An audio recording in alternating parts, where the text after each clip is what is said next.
Selamat siang dan salam sejahtera bagi kita semua. Kepada yang terhormat, Bapak Hardi Alunaza SD SIP MHI selaku dosen pengampu mata kuliah Seminar HI Kontemporer, serta teman-teman yang saya banggakan. Sebelumnya, izinkan saya untuk memperkenalkan diri. Saya Andra Goreta, mahasiswi Hubungan Internasional Universitas Tanjung Pura dengan NIM E1121219029. Pada kesempatan kali ini, saya akan mempresentasikan hasil penelitian saya dengan judul Analisis Peranan UNICEF di Indonesia terkait kasus child trafficking tahun 2016-2019. Adapun latar belakang masalah sebagai berikut. Seperti yang kita ketahui, perdagangan manusia atau human trafficking merupakan salah satu tindakan kejahatan transnasional atau transnational crime yang menjadi permasalahan serius dan diperbincangkan dalam dunia internasional. Hal ini dikarenakan kejahatan ini telah melanggar hak asasi manusia dan terjadi hampir di semua negara, termasuk di Indonesia. Bahkan, banyak anak-anak yang menjadi korban dari kejahatan ini. Oleh karena itu, kerjasama antar negara atau dengan suatu organisasi internasional yang berwenang dalam menangani kasus kejahatan ini merupakan suatu tindakan yang dapat dilakukan. Salah satunya adalah bekerja sama dengan UNICEF selaku organisasi yang bergerak di bidang kesejahteraan anak-anak guna mengatasi masalah ini. Selanjutnya, terkait dengan rumusan masalah, terdapat dua rumusan masalah. Yang pertama, upaya apa saja yang dilakukan oleh UNICEF di Indonesia dalam menangani kasus child trafficking ini? Dan rumusan masalah yang kedua adalah, apa dampaknya bagi Indonesia dari adanya kerjasama dengan pihak UNICEF dalam menangani kasus ini? Selanjutnya adalah terkait dengan kerangka teori dan konsep yang digunakan dalam penelitian kali ini. Yang pertama adalah teori hak asasi manusia. Sebagaimana tertuang dalam Deklarasi Universal Hak Asasi Manusia yang disahkan oleh PBB pada tahun 1948, menyatakan hak asasi manusia merupakan hak dasar yang terdapat dalam diri setiap manusia secara kodrati dan universal, serta merupakan anugerah dari Tuhan. Hak tersebut meliputi hak hidup, hak berkomunikasi, hak keadilan, keamanan, serta kesejahteraan. Oleh sebab itu, tidak ada seorang pun yang boleh mengabaikan atau merampas hak tersebut. Selanjutnya adalah terkait konsep yang digunakan. Yang pertama adalah konsep organisasi internasional, di mana menurut Temeirudi dalam bukunya yang berjudul Administrasi dan Organisasi Internasional, dinyatakan bahwa organisasi internasional memiliki beberapa peran penting, yaitu sebagai suatu forum dalam melakukan kerjasama antar anggotanya, sebagai wadah diskusi guna mencapai suatu hasil kesepakatan yang saling menguntungkan satu sama lain, serta pada waktu tertentu, organisasi internasional akan bergerak sendiri dalam melaksanakan program kerjanya. Dan yang kedua adalah konsep hak asasi manusia.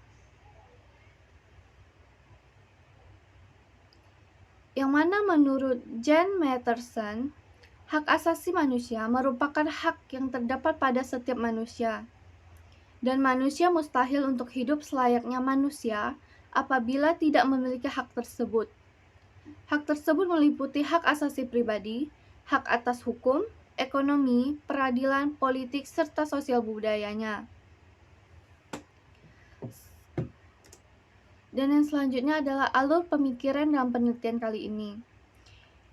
Yang pertama, hal ini diawali dengan kasus child trafficking yang terjadi di Indonesia.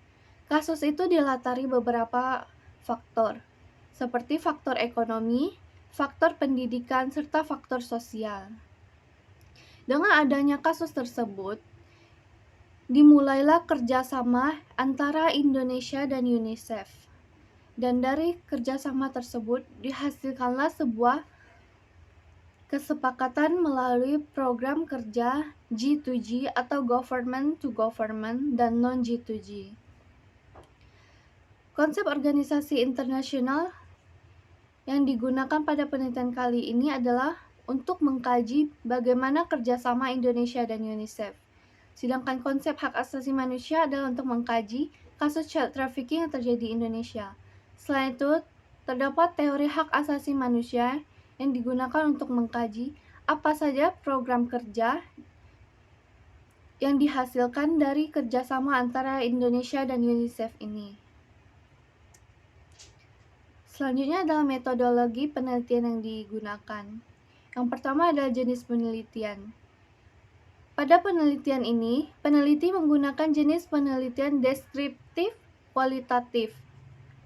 Dan untuk pelengkap penelitiannya adalah yang pertama menentukan tema serta judul, kemudian merumuskan masalah, menentukan teori dan konsep yang akan digunakan, menentukan metode, mengumpulkan data dan melakukan analisis, dan kemudian merancang kesimpulan.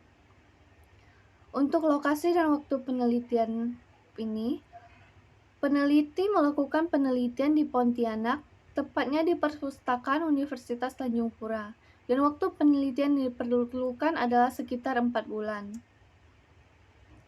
Untuk subjek dan objek penelitiannya adalah, subjek dalam penelitian ini adalah UNICEF itu sendiri. Dan objek dalam penelitian ini adalah bagaimana peranan yang dilakukan oleh UNICEF di Indonesia terkait kasus child trafficking. Peneliti menggunakan teknik pengumpulan data, di mana penulis menggunakan teknik pengumpulan data yang berlandaskan pada studi kepustakaan. Dan untuk poin kesekian, yakni instrumen penelitian. Instrumen utama adalah penulis itu sendiri, serta adanya instrumen pendukung yang terdiri dari smartphone, laptop, buku, e-book, jurnal, website resmi UNICEF, makalah, serta artikel lain yang terkait. Yang selanjutnya adalah analisis data. Yang pertama adalah keabsahan data, menggunakan triangulasi sumber, mengumpulkan berbagai data dari sumber yang berbeda, mengkaji ulang guna memenuhi validitas data.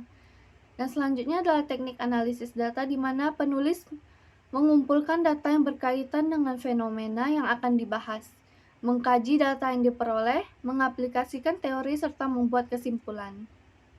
Sekian presentasi saya pada hari ini. Kurangnya saya mohon maaf. Terima kasih.